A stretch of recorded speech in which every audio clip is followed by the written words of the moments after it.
Les pompiers de Tokyo sont en état d'alerte. Immeubles en feu, victimes prises sous des décombres, tous les moyens sont mobilisés. Ce qui ressemble à un scénario catastrophe n'est en fait qu'un exercice grandeur nature.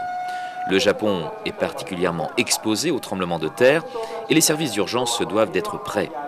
L'archipel concentre plus de 20% des séismes les plus violents recensés chaque année dans le monde et les 6400 victimes de la catastrophe de Kobe il y a 15 ans sont encore dans tous les esprits. Pour sensibiliser davantage le public, rien de tel que les simulateurs de séismes itinérants. À chacune de leurs sorties, ces machines rencontrent un grand succès.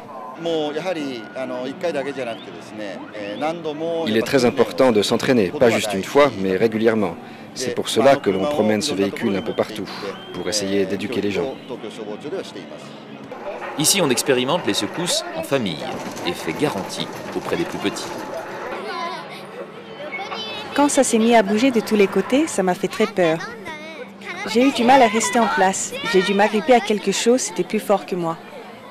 Dès leur plus jeune âge, les enfants sont formés à réagir aux tremblements de terre. Dans cette école primaire tokyoïte, des exercices ont lieu une fois par mois.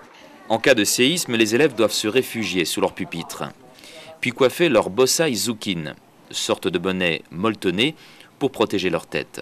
L'exercice est maintes fois répété, au point qu'il devient un réflexe.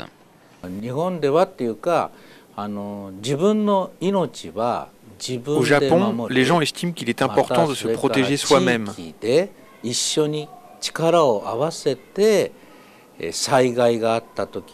Mais aussi de s'entraider au sein d'une même communauté lorsqu'un désastre survient.